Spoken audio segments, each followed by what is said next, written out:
जी, आज मैं न्यूयॉर्क में हूँ और आज एक मुझे बहुत ही गजब के पाकिस्तानी से मुलाकात हुई है और मैं इनकी स्टोरी आपके साथ शेयर करना चाहता हूँ। साबिर भाई, आप अपनी स्टोरी शुरू से सुनाएं कि वो कूड़ा चुनने से शुरू करें। Thank you so much Riyan भाई। मेरे बचपन का आगाज कूड़ा चुनने से हुआ था। जैसे मैंने आपको पहले बताया, मैं पाकिस्तान में जो झोंपड़ी में लोग रहते हैं उन्हीं में से एक हूँ और मेरे अब्बू गधा गाड़ी चलाते हैं और मेरी अम्मी घरों में मासी के तौर पर काम करती है। और मुझे बचपन से मेरे अंदर एक बहुत बुरी आदत है कि मुझे पढ़ने का शौक था और जब मैं कूड़ा चुना करता था तो मैं कूड़ा चुनने के अलावा अखबारों को पढ़ना शुरू कर देता था, जिसकी वजह से मुझे डांट भी पड़ती थी और लोग मुझे समझते थे कि मेरे कज़न कि मैं पागल हो गया हूँ, मेरा दिमाग काम करना छोड़ गए और मैं कुछ नहीं कर सकता और वक्त ज़ाया कर रहा हूँ अखबार पढ़ने में। मगर मेरी जिद ने मुझे आखिरकार एक स्कूल तक पहुँचा दिया और मेरे ख्याल में ये मेरी ज़िंदगी का एक बहुत ही मुख्तलिफ मोड़ है, क्योंकि मैं अपनी कम्युनिटी में जिसे लोग मसल्ली, चंगड़, चूड़े कहते हैं, उसका पहला पढ़ा लिखा बंदा हूँ जो अंग्रेजी में भी बात कर सकता है। और मैंने पढ़ना शुरू कर दिया। इस तरह मुझे जो मेरी रूटीन होती थी, मुझे अपने माँ बाप को पैसे कमा कर देने होते थे। मैं सुबह सुबह उठता था, अपना कूड़े का बैग पकड़ता था और मैं मुख्तलिफ मार्केटों में, घरों के सामने जहाँ भी मुझे कूड़ा मिलता था, प्लास्टिक, लोहा, टिन, जो भी बोतलें मिलती थी, गत्ता मिलता था, मुझसे चुना करता था। उसके बाद अपने घर आता था, उसको कूड़े को रखता था, हाथ मुंह धोकर स्कूल की तरफ भाग जाता था और सारा दिन उधर स्कूल में गुजारा करता था।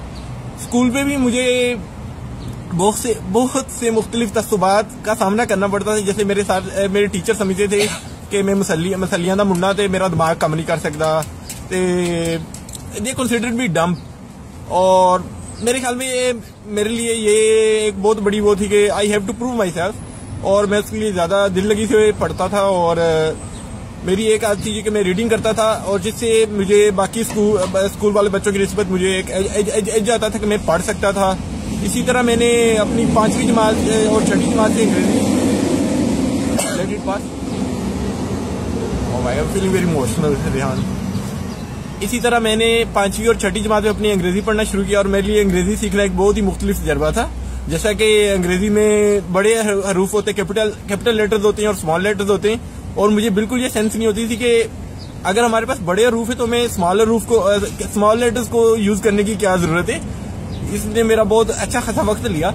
मगर मुझे पहली दफा जब अंग्रेजी से इंट्रोडक्शन हुआ तो मुझे एहसास हुआ कि पाकिस्तान में जिन लोगों को अंग्रेजी बोलना आता है उनको लोग मुख्तलिफ अंदाज में ट्रीट करते हैं। तो ये भी मेरे लिए एक बड़ा, मुझे बचपन से इस बात की रियलाइज हो गया अगर मैं इंग्लिश सीख सकता हूँ तो सोसाइटी मुझे मुख्तलिफ अंदाज में ट्रीट करना शुरू कर देगी। इसी तरह मैंने अंग्रेजी सीखना शुरू किया और मैंने अपनी 2 नोटबुक्स सिर्फ यही लिखने में कर दी। मुझे लगता था कि जो भी बंदा मेरा इंट्रोडक्शन ज्वाइनिंग राइटिंग से हुआ था और मुझे बड़ी अजीब लगती थी कि रिहान साहब जब आप ज्वाइनिंग राइटिंग लिखते तो वो ऐसे लिखा होता है कि किसी ने ये ऐसे लिख दिया है। तो मेरे लिए ये मैंने अपनी 2 नोटबुक्स इसलिए भर दी कि शायद मैं अंग्रेजी लिख रहा हूँ। मुझे बहुत बाद में जब टीचर से थप्पड़ पड़े कि आपने 2 अपनी कापियां ज़ाया कर दी हैं तो मुझे अंदाज हुआ कि ये अंग्रेजी ऐसे लिखी जाती। खैर मैंने अंग्रेजी सीखी, मैंने बड़ी शिद्दत से अंग्रेजी सीखी। मैंने टेंसेस सीखे, मैंने एक्टिव पैसिव वॉइस सीखे, मैंने डायरेक्ट इनडायरेक्ट सीखे, मैंने एनालिसिस करना सीखा। मैंने एक ग्रामर पढ़ी जो इंडिया से उस वक्त मिला करती थी, हाई स्कूल ग्रामर कंपोजिशन, और इसे रैंड एंड मार्टन ने लिखा था, जो बहुत ही जबरदस्त है। मैं बच्चों को अभी भी रिकमेंड करता हूँ ट्यूशन पढ़ाते हुए। तो इस तरह मेरे अंग्रेजी का सफर जारी हुआ और मैं 8वीं जमात में मैंने अपने बोर्ड के पेपर दिए तो मैंने अपनी जमात में मैंने टॉप किया। मैंने 674 नंबर लिए थे 800 में से, और मुझे पहली दफा रोटरी क्लब ने 300 रुपए की स्कॉलरशिप दी और मैंने अपनी 9वीं 10वीं की किताबें और यूनिफॉर्म खरीदा। इस तरह मेरा ये सफर जारी रहा। मगर अब मुझे अंग्रेजी पढ़ना लिखना आ गया तो इसका सबसे बड़ा फायदा ये हुआ कि मैं अपने साथ जो मेरे साथ क्लास फेलोज थे उन्हें ट्यूशन पढ़ाना शुरू हो गया। मैं उनके घरों में जाने लग पड़ा। मैंने सुबह कूड़ा चुनने की बजाय सुबह घरों में अखबार फेंकने शुरू कर दिए।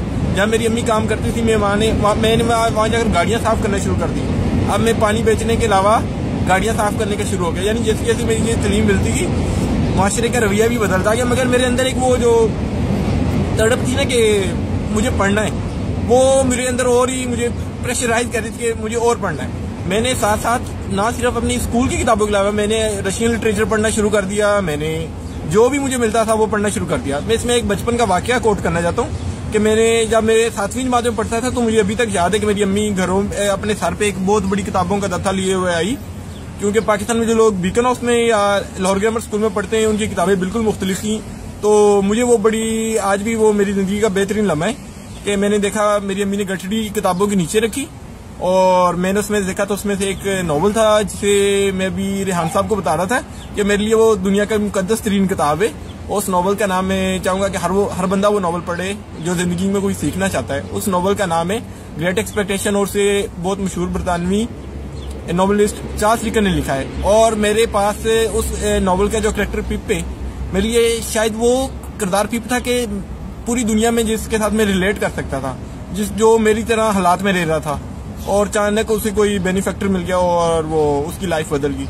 तो मेरे लिए ये बहुत ही लम्हा था और अभी भी मैं उस किरदार को अपने आप से रिलेट करता हूँ और अपने उससे मुझे हौसला मिलता है।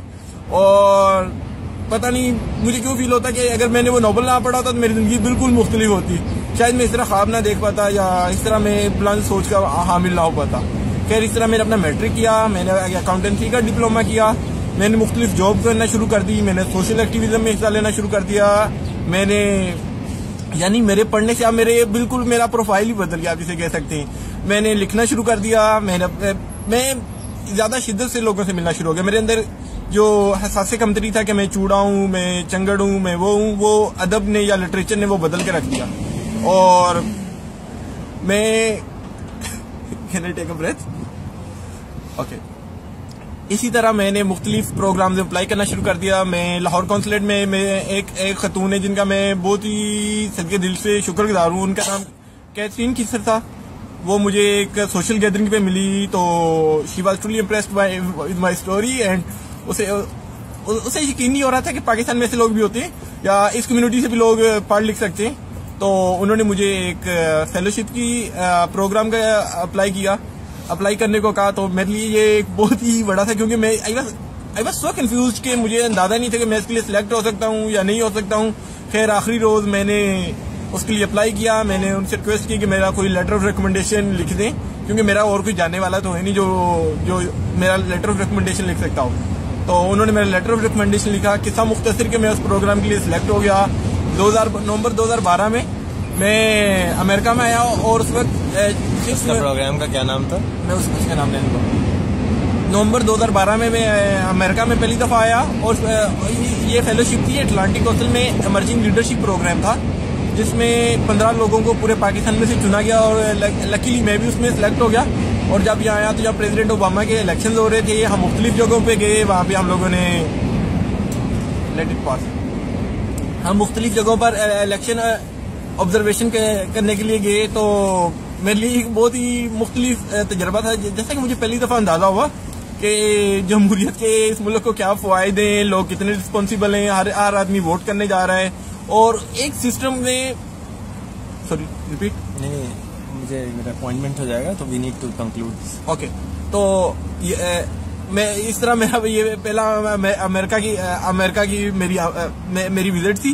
खैर, मैं इस विजिट से मेरे लिए सीखने के लिए बहुत कुछ था और इस विजिट ने मेरी हिम्मत बंधाई कि मैं मुख्तलिफ और काम करूँ। जैसा कि मैं अभी अपने झोंपड़ी में अपने स्लम्स के या झोंपड़ियों में मैं अभी मोबाइल टॉयलेट बना रहा हूँ क्योंकि मैंने बचपन में अपने देखा कि हमारे बहुत से रिश्तेदार या दूसरे झोंपड़ियों वाले सिर्फ कोलरा हैजे से और डायरिया से और हेपेटाइटिस से फोत हो गए। उन्हें बिल्कुल पता ही नहीं था क्योंकि वो ज्यादातर लोग जो होते हैं वो खुली जगह पे ही पेशाब और पखाना कर देते हैं और वही पखाना जो पेशाब होता है वो उनके पीने के पानी में मिल जाता है और जिससे बड़े बूढ़े बच्चे औरतें जो होती हैं वो बीमार हो जाते हैं और it's a truly life taking disease. They are just getting life taking disease through this impure water. और मैं उनके लिए मोबाइल टॉयलेट कायम करूंगा और मेरा इरादा है कि मैं उस मोबाइल टॉयलेट्स को उसके जो ह्यूमन वेस्ट उनका होगा उसको मैं बायोगैस में या फर्टिलाइजर में बायो फर्टिलाइजर में कन्वर्ट करूंगा। ना सिर्फ उनकी ये सैनिटेशन की प्रॉब्लम हल होगी बल्कि उनको थोड़ी सी उससे इकोनॉमिक असिस्टेंस या बायोगैस अगर मिलेगी तो हम प्रोड्यूस करेंगे तो उनकी एनर्जी नीड्स भी मीट हो सकती हैं। Thank you so much Rehan साहब। आप डू स्कूल में क्या करें? यहाँ डू स्कूल में कैसे पहुंचे? डू स्कूल ने मुख्तलिफ सोशल एंटरप्रेन्योर से यहाँ पे आइडिया कंपटीशन कराया जो कि यहाँ न्यूयॉर्क सिटी में मेयर का ऑफिस है जो लॉन्ग टर्म प्लानिंग और सस्टेनेबिलिटी का काम करता है। उसके थ्रू क्योंकि काम करती हूँ कि न्यूयॉर्क सिटी में तकरीबन हर रोज 7 मिलियन कॉफी कप होते हैं, वो सड़कों पर फेंक दिए जाते हैं या डस्टबिन में फेंक दिए जाते हैं। और न्यूयॉर्क सिटी की जो बहुत बड़ा खर्चा है वो इस कूड़े को या इस रीयूजेबल कप्स को लैंडफिल में भेजने में खर्च हो जाता है। तो मैं मैं उन खुशकिस्मती 18 लोगों में शामिल हूँ जो इस सोशल वेंचर के लिए सिलेक्ट हुए, और मैं यहाँ 10 हफ्तों के लिए हूँ। आज मेरा 9वां हफ्ता शुरू हो चुका है और अब मुझे न्यूयॉर्क की समझ आना शुरू होगी और अब मैं वापस जा रहा हूँ।